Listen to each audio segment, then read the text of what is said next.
Hello, friends. Welcome to this week's episode of the Empowered Together Network. I'm Hope Katz Gibbs, co-founder of the network and producer and host of this show. I am so thrilled to be here with strategic marketing consultant, content creator, and data analyst, Kylene Ye.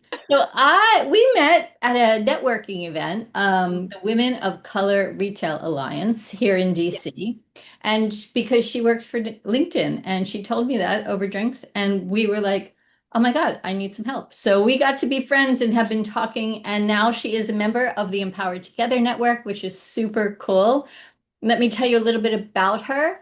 She is, as I said, a strategic marketing consultant, content creator, data analyst with 7 years of experience helping Fortune 500 brands optimize their digital presence. At LinkedIn, she advises top companies on B2B marketing, data storytelling, and campaign strategy. Today, she also focuses on empowering women-led businesses to grow their impact through LinkedIn and social media. Outside of work, she creates content on YouTube where she's built an engaging audience with more than 25,000 subscribers. She's currently based in Maryland and enjoys green tea, long walks, video games, and yoga. Welcome, welcome, welcome to the show. Thank you so much for having me here, Hope. And yeah, it was an absolute pleasure meeting you at that networking event. It'd been the first time that I had gone down to DC in a long time, and meeting you there honestly was so much fun. And in the conversations that we've had afterwards, just talking to you about the network and the vision that you have for the network has been honestly like such a great experience. And I'm really excited today to be here, talk about a few things about me, about maybe a few things that people should know, and just, generally be a part of all the great work that you're doing. So thank you so much. Oh, thank you. Growing women's power internally, externally, and then having you teach a class on the Empowered Together Network, which we will be rolling out later in 2025. So you have so much to teach us. And today we are going to talk a lot about what you've done, what you do, and what you know. So Yeah. tell us a little bit more about your background and current work. Yeah. So, I guess going going back a little bit. So, I come from an immigrant family. My parents are from China. I was born in America, but very much kind of that typical story where there's an emphasis a lot on like education and achievements and doing very well for yourself professionally. So, obviously, I did all the quote unquote the right things and went to college, went to grad school, and after a couple of jobs, I eventually landed where I'm at right now, which is at LinkedIn. And specifically, I work within their marketing solutions business. So basically, working with people that advertise on the platform. And so a lot of what I do involves consulting these companies as well as something that's become increasingly popular is like people that want to become thought leaders, so like individuals on the platform as well, on how to optimize their presence on LinkedIn. And so professionally, the work I do is really interesting and strategic because it's kind of at that intersection of like data, but also telling a story with that data. Um, and it really can be anything from like how these people can best reach their audiences with the right message in order to get a member on LinkedIn to take action, or, it can be about like who should they be reaching and how often, and, things along that nature, like very, very marketing focused, obviously.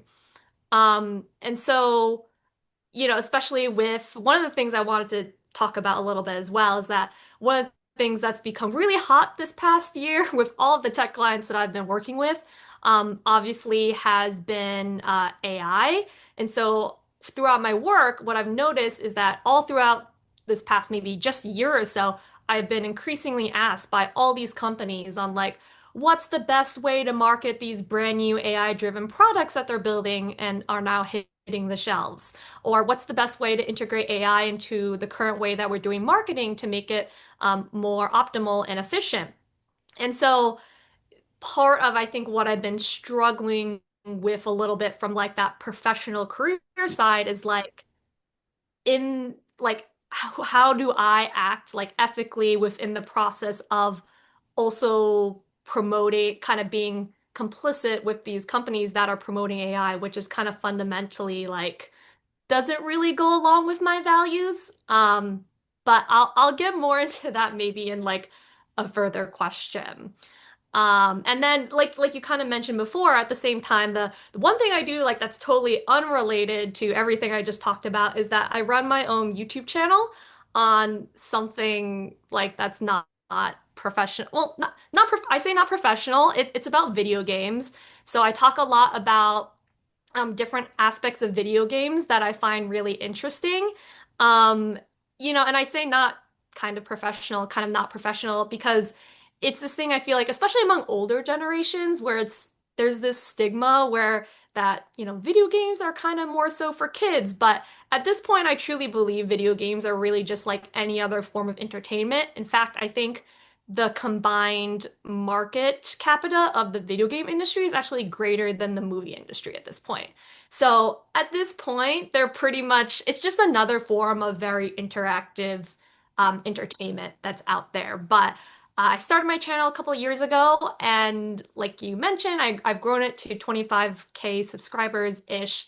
And that's taught me a lot about separate from my professional identity, like how to truly build a community among like being yourself and how that doesn't have to be like what's traditionally thought of as professional. So, sorry, I know that was a lot, but I feel like I had different aspects of my identity to cover all in one. So, I love it. Yes, everyone has multifacets to their lives. And I love what you said about AI and it being an ethical dilemma. I don't have an ethical dilemma about it. I really think it only should be used as a tool and not a replacement for humanity. As a journalist, my ex-husband is a brilliant illustrator and designer. My daughter's a photographer and videographer. My son's an architect. We all use AI like Grammarly. Yes, show me where to put the commas. And if that word needs to be hyphenated, I'm in. But right. to write my stuff, no, absolutely zero. And I work with a profession and what a trade organization is, higher ed is one of my clients. And we have this conversation all the time. And as are all higher ed organizations talking about, kids kind of skating through, not doing the work. So how does that play out? So okay, AI writes their stuff. Does AI write their jobs? Is this the future where no one's thinking? So tell me about your ethical dilemma in your career advising brands who use AI. Yeah, it's really interesting you mention like all the different u use cases of AI there because I don't think, AI, the term AI is so nebulous and so undefined, right? So it can mean a number of different things, and I'm not sure I have, the proper technical expertise and background to be able to explain that, but there is an amazing podcast that I watched recently with a woman called Karen Howe, and she really dives a lot more into like the technical details of like how the term AI came to be, what are the different terms of AI, yada yada, and so on. She really goes into the nitty-gritty details, so highly recommend checking that out. But basically, AI, from how I understand it, is like this catch-all term for anything that really kind of like has to do with a concept called machine learning. And I kind of learned a little bit about this in my graduate degree. Um, but anyways, going back to your point is that like, in AI, there's this concept called generative AI, I guess, or like where basically what a lot of tech companies are trying to get to right now is this idea of like having an AI human, right? Or an AI assistant that can do a bunch of things for you. Whereas like there's a lot of other applications for AI as well that could be in things like, for example, like using AI to detect patterns and pictures that you're seeing in order to detect cancer, right? So there's for sure there are so many great uses for AI that are out there. But what I'm really referring to when I kind of talk about AI is like that very nebulous sense that like these businesses have where they're like, oh, we need to get on AI because all of our other competitors are talking about AI and how they're using this term essentially, and if we're not doing it then we're going to fall behind, right? um and also the way I'm referring to is like using AI essentially to think as you, like to make up for things that humans really should be doing. So like you mentioned, like writing essays or I don't know, like uh, creating images or drawing or painting and things like that. Um, but anyways, going back to the ethical dilemma, sorry, that was a bit of a No, you're perfect. sidebar. Keep going. But having been working with all these companies now, like I mentioned, there's really no official definition of what it is. There's really just a bunch of companies who are trying to hop on the trend to kind of own this topic, in order to kind of not fall behind all the rest of the companies. But in that process, they're not realizing that there are so many ramifications to society that are happening because everybody is like so laser focused on this topic. Um, so obviously there's the, like you kind of referred to, like there's the societal impact that's not even really fully understood at this moment, where people are relying on these, language models to think for them. There's also what's not talked about a lot is like the huge environmental impact of like creating these huge data centers essentially that need tons and tons of fresh water and lead to a lot of air pollutions. Like Karen, how she brought up an example where right now Elon Musk is trying to build this huge data center in Memphis, Tennessee. And essentially, he like totally rolled over the local regulations and laws in that area to be able to do that. So he's just basically doing whatever he wants within that process of destroying the environment and building these centers for himself. And then from like a very personal standpoint as well, now there's AI that's being used to justify cost-cutting measures, laying tons of people out of work. Like, I don't know the exact number, but I think there's some like 600,000 people in the tech industry that have been put out of work just in the past year or so related to like AI related efficiency cuts. And so my manager just got laid off in the latest round of Microsoft cuts.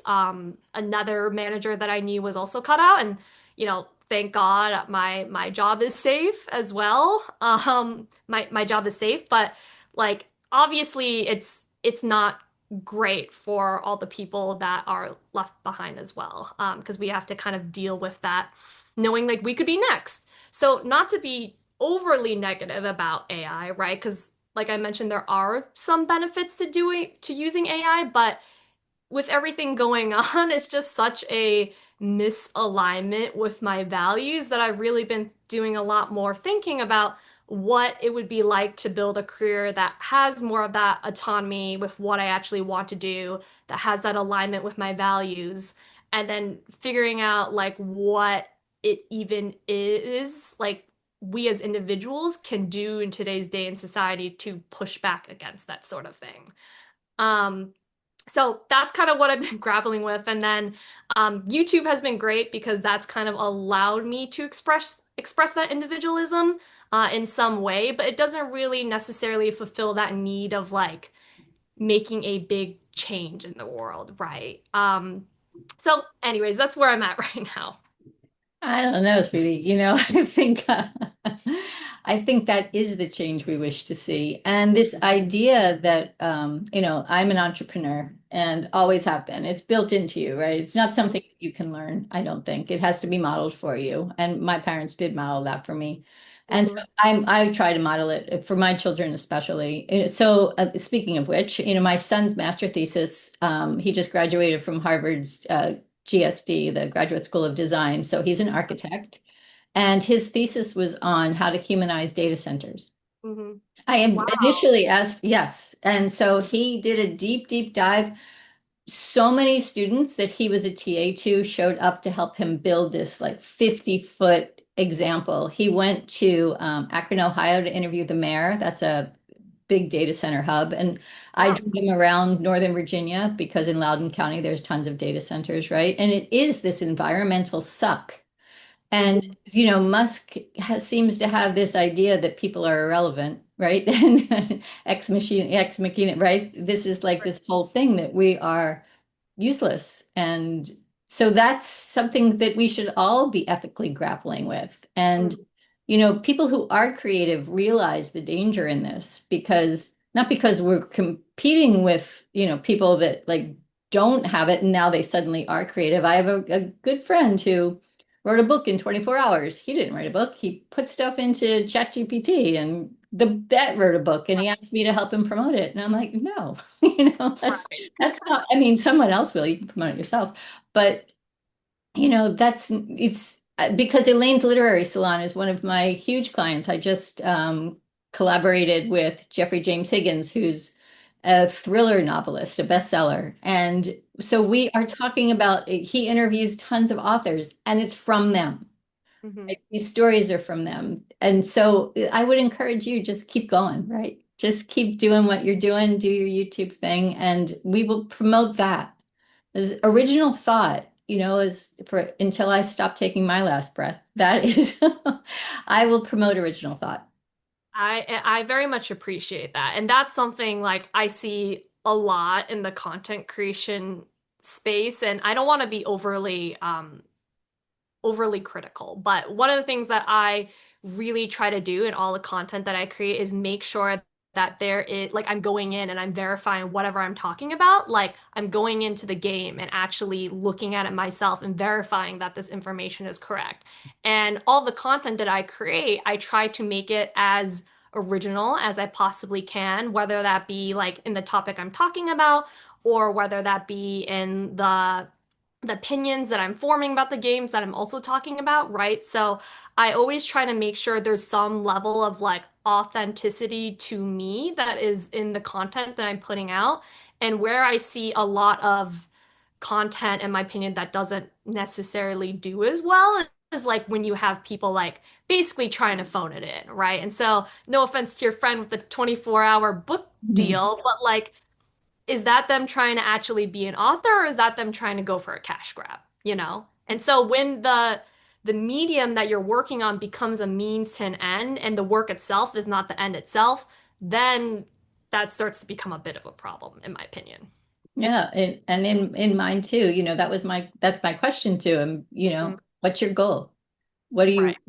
what, and to anyone that's using somebody else besides themselves, right? I mean, Mhm. I have assistants, I have help, I have a team of people that work with me, but we're creating original content.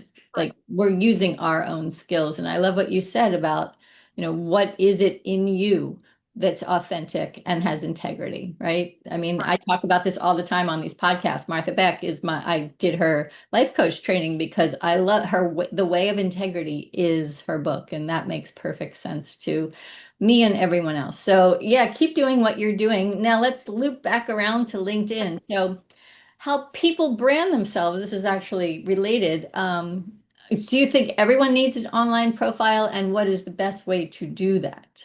Yeah, well, let me take a step back by saying like maybe if you're on the verge of retiring, or you're pretty much done with working very soon, maybe this doesn't necessarily apply. But I think if you're someone that's my age or you still have maybe a decade or so to go before you retire, you really should be branding yourself online. And I'm not saying this does like this has to be on LinkedIn in like a very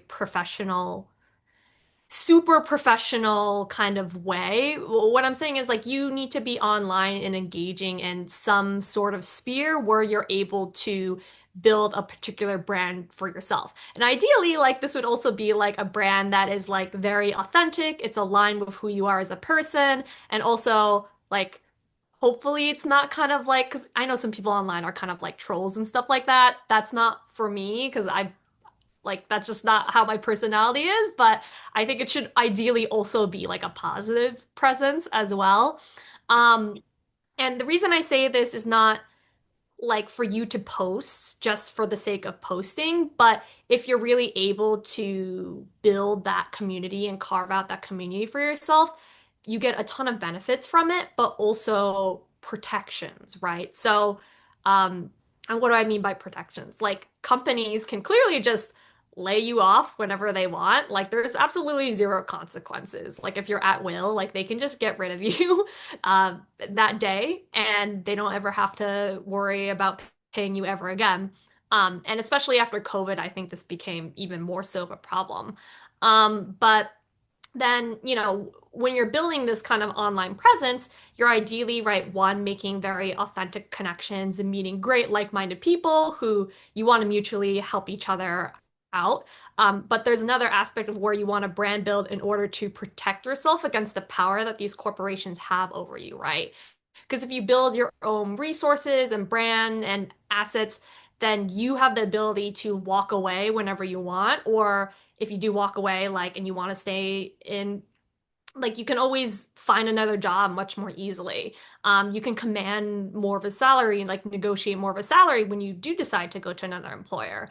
But the main difference between like us brand building and companies brand building is that unlike these huge CEOs and companies that have so much control over our lives, when we have this power, we can choose to use it for good. We can choose not to use the power at all. But either way, when we have that power, we have the ability to choose for ourselves. Whereas if we don't have it, then we just have to take whatever they dish out, right? And so obviously there's a lot of power in the individual, but also there's a lot of power in the collective as well. I don't want to discredit that. Like in what we're doing with building the network, like multiple people's voices together is always stronger than just one person's individually. But as much as you can build yourself up, right, you can also build up other people with you. So I very much like we need to be online and we need to be like talking about the things that are important to us because if we do it, then everyone else will also come up with us. Oh gosh, I love that. I love that you said that and that you feel that way. The 3.5% rule, like that percentage of the country can take the country back. So that's what I'm hoping for. I think I mentioned to you offline that when I turned 61 last week on July 8th, that I woke Oh, up and said, happy belated birthday. yeah. That this is going forward, this is about joy.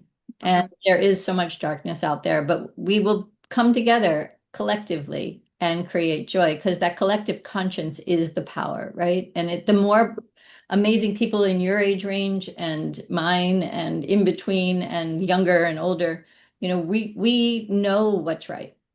right. And kindness, all the things about love and peace and international acceptance, right? We Mhm. talked about that before we started recording that.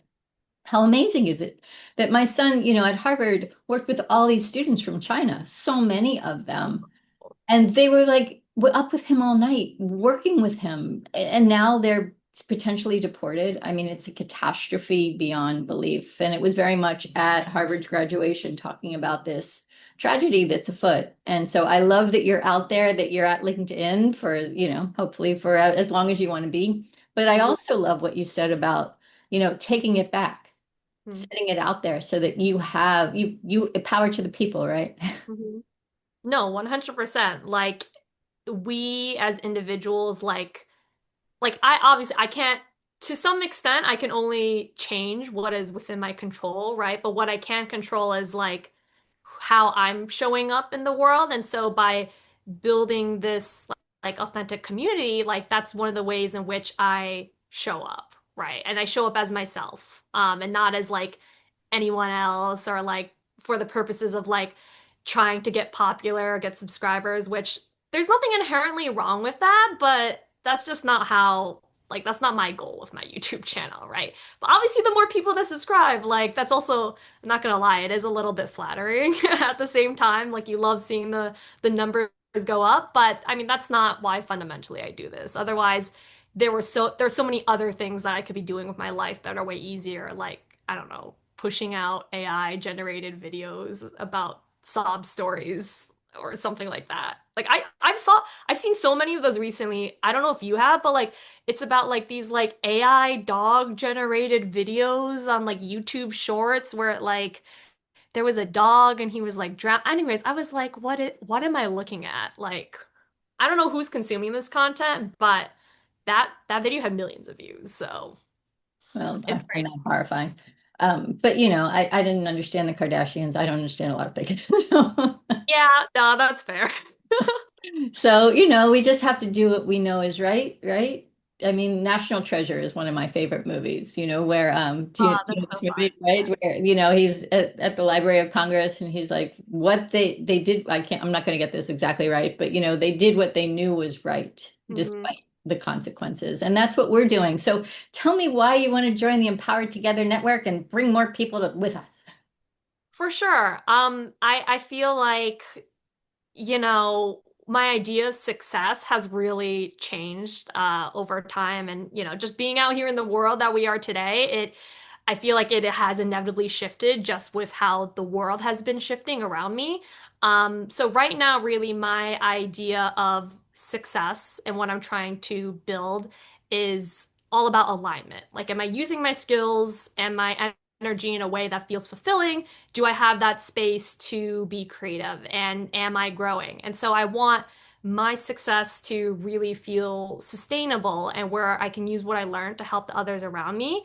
And so with the network in particular, I'm really looking for a place where, I can have these conversations about real issues and about, all of the messiness that just kind of happens in between careers and life and just navigating the world as human beings right now. So, yeah, thank you again so much for having me. This was great. Oh my gosh, thank you. It's so much fun. And you talked to me a little bit about wanting to come together in person. Yeah. So I think you've inspired me. So let's bring a bunch of people together in DC and you lead the conversation. And then we're going Oh, to do this God. around the country, right? All right, we'll talk more about that. All right. Is Kylene Ye is going to be doing lots of stuff with us. She is going to be teaching us about marketing and online and how we can get out there and also video games. You're going to have to bring that to the party. I'll figure out a way. It'll have to be a creative transition, that's for sure. Okay, as long as it's you and not AI. All right, Fair enough, fair friends. enough. Thank you so much for watching episode 11 of the Empowered Together Network show. I'm Hope Katz, very, very proud producer and co-host and co-creator of this with my amazing friends, Cynthia De Lorenzi, Alina Z, and in Canada, Eva Ross. All right. Thank you all. We'll talk to you next time. Thank you so much, Kylene. Thank you.